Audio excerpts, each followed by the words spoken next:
अब सभी को जय मसीह। और आज हम पढ़ेंगे भजन संहिता उसके 37 अध्याय उसकी 1 आयत से पढ़ेंगे। कुकर्मियों के कारण मत कोड़, कुटिल काम करने वाले के विषय में डाहा ना कर, क्योंकि वे घास के समान झट कट जाएंगे और हरी घास के समान मुरझा जाएंगे। यहोवा पर भरोसा रख और भला कर, देश में बसा रहा और सच्चाई में मन लगाए रहा। हालेलुया। हम छोटी सी दुआ करें। धन्यवाद प्रभु यीशु पवित्र आत्मा पिता परमेश्वर, आप मेरे मुख से होकर बोले प्रभु जी। आज का वचन हर के जीवन में 100 गुना फलाए पिता, और सभी के जीवन में बदलाव आए पिता, और एक दूसरे के प्रति अच्छा सोचने वाले बने, हरि को आशीष देने वाले बने मेरे पिता। सबको तेरा आत्मा सौंपता हूँ, आपना को तेरा आत्मा सौंपते प्रार्थना यीशु के नाम से मांगते हैं, आमीन।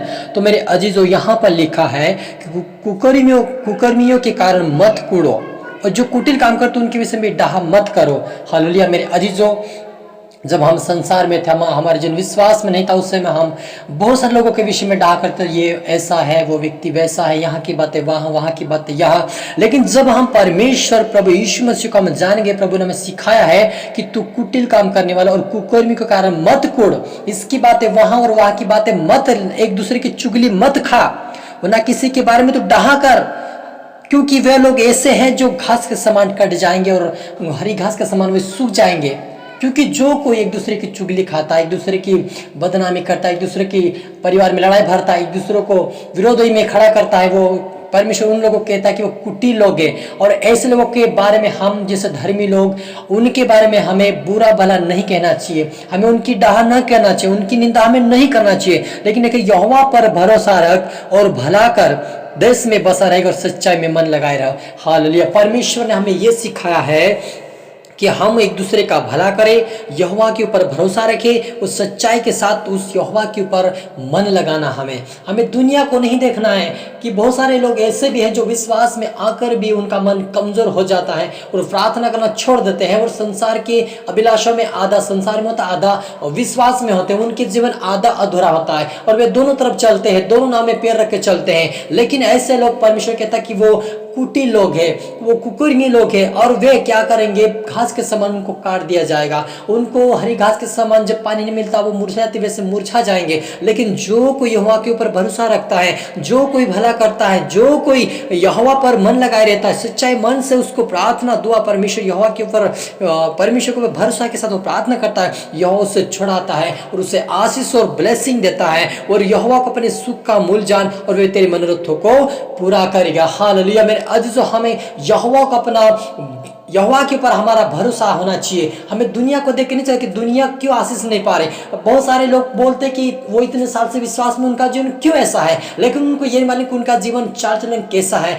उनका स्वभाव कैसा है, उनका चरित्र सुधरा या नहीं सुधरा उनको नहीं मालूम है। लेकिन उनको लगता है कि ये विश्वास में है, लेकिन विश्वास में चलना और उस व्यवस्था का पालन करना और उसका आज्ञाकारी बनना, तभी जो कोई आज्ञाकारी बनकर चलता है, उसकी व्यवस्था का पालन कर वो आशीष पाते हैं। लेकिन जो सुनकर भी अनसुना करता है वो आशीष नहीं पाएंगे। वो एक दिन ऐसा उनके ऊपर दिन आएगा कि वो दंड पाएंगे और परमेश्वर के विरोध में वो खड़े हैं। समझ लो, परमेश्वर के लिखा कि जो कोई मेरी आराधना नहीं करते, जो मेरा आज्ञाकारी नहीं, वो मेरे विरोधी है। यानी वो परमेश्वर के विरोध में चल रहा है, आपके विरोध नहीं। उसको देखकर आपको ठोकर नहीं खाना कि वो प्रार्थना नहीं करता है, वो संसार में भी जाता है, वो संसार में उठना बैठना करता है, सबसे मेल मिलाप रखता है। तो उस तरह हमें उसकी जैसा हमें चाल नहीं चलना है, लेकिन हमें प्रभु को देखते हुए, उसके वचनों को देखते हुए, उसके डर उसके भय में चलते, उसके और ताकर देखते हुए उसके पीछे चलना है। हमें संसार को नहीं देखना है, वो जैसा भी चले, जैसा भी बोले, हमें उसको नहीं देखना है। उसका स्वभाव के साथ उसका चरित्र हमें नहीं देखना है। वो जैसा अगर चल रहा है उसको चलने दो।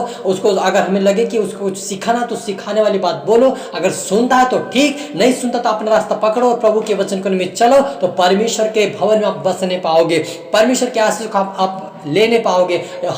हमें परमेश्वर आशीष देने वाला परमेश्वर है पिता, स्वर्गीय परमेश्वर हमें आशीष देता है। लेकिन जो कोई मांगता उससे मिलता है, जो कोई ढूंढता वो पाता है। हालेलुया। वो लिखा है कि अपने मार्ग की चिंता यहोवा पर छोड़, उस पर भरोसा रख, वही पूरा करेगा। वह तेरे धर्म में ज्योति के समान और तेरा न्याय दोपहर उजाले के समान प्रकट करेगा। हालेलुया। आज बहुत सारे संसार में ऐसे लोग हैं जो विश्वासी के विरोध में खड़ा हो जाते हैं।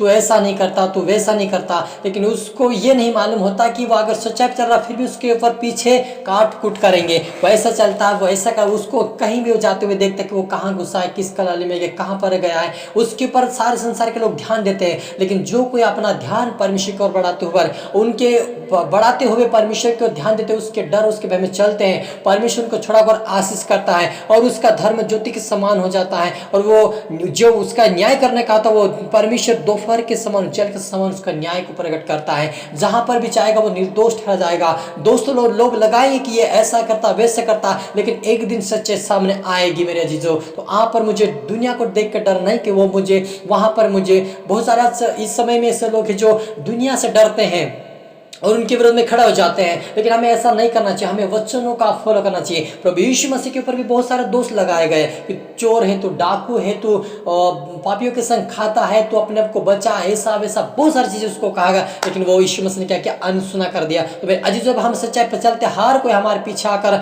हमारी बदनामी करता है, हमारी निंदा करते हैं, लेकिन हम उनके जैसे बनकर उसकी निंदा नहीं करना है, क्योंकि वो पहले से गलत है, वो प्रभु को नहीं जानते। तो उसके बारे में हम डाह और विरोध हम नहीं कर सकते, क्योंकि परमेश्वर के तक न्याय करने का मेरा तुम्हारा नहीं है। तो हमें न्यायिक वक्ता नहीं बनना है, न्याय करने का काम परमेश्वर का है, वो बदला लेगा। हमारा काम है सिर्फ हम खुद सीखे, वचनों के निमित्त आज्ञाकारी बनकर चले, दूसरों को सिखाए, वो ना सीखे तो उनसे दूर हो जाओ, क्योंकि प्रभु के वचन में लिखा कि मोती सूअर के आगे मत डाल, क्योंकि रौन देंगे। यदि हम आप उसको बार बार हम समझा रहे कि तू विश्वास कर ले, तेरे जीवन में आशा आ जाएगी, तेरा जीवन बदल जाएगा, तू नशे से आजाद हो जाएगा, तू बीमारी से आजाद हो जाएगा, इस प्रकार हम उसको शिक्षा दे रहे हैं, एक बार, दो बार, तीन बार, और नहीं सुनता, अनसुना कर रहा है, तो उससे हम दूर हो जाना चाहिए और हम खुद परमेश्वर के वचन में चलना चाहिए। उसकी बातों में हमें नहीं आना है और ना किसी के बारे में हमें निंदा करना है, लेकिन प्रभु के वचनों के निमित्त हमें हरि के लिए आशीष के कारण बनना है। मेरे अजीज, जब हम एक दूसरे की बातें, जब हम चुगली खाते हैं, उसकी हम निंदा करते हैं, तो परमेश्वर हमें देख करके ताकि ये मेरे लोग नहीं है, वो इनकार करता है कि ये मेरे लोग नहीं है, क्योंकि वो कुड़कुड़ा रहे हैं दूसरे के बारे में। लेकिन जब हम परमेश्वर के वचनों के निमित्त हम फॉलो करते हैं, उसके वचन के आज्ञाकारी बनकर चलते हैं, प्रभु हमें आशीष करता है और हमारे लिए वो ज्योति को प्रकट करता है, हमारे ऊपर अपना प्रकाश चमकाता है और हमारे लिए उज्याले के समान वो हमें प्रकट करता है और हमें देश में उठाकर का एक उच्च स्थान पर खड़ा करके आशीष करने वाला परमेश्वर। हालेलुया। तो हम प्रार्थना करें, धन्यवाद सुनाओ कि परमेश्वर पिता, हरि को आत्मा स्वतः मेरे पिता, आज का वचन के जीवन में 100 गुना फलाए, तेरे राज्य के लिए बने मेरे पिता। मेरे खुदा राजा हरि के जीवन में मैं आज प्रार्थना कर, ज्योति उनके धर्म की जो ज्योति उनके पिता जीवन में चमकने पाए और उनका पिता जो न्याय है आप उसे दोपहर के समान उजियाल उनका जीवन में हो जाए, वो हर प्रकार के बंधन से आजाद हो जाए, पाप बुराई से बचे, तेरे स्वर्ग राज्य के लिए बने मेरे पिता। सबको तेरा आत्मा स्वतः अपना प्रभु जी प्रार्थना सुनो, ब्लेस के आशीष के धन्यवाद मेरे खुदा, प्रार्थना यीशु के नाम से मांगते हैं, आमीन।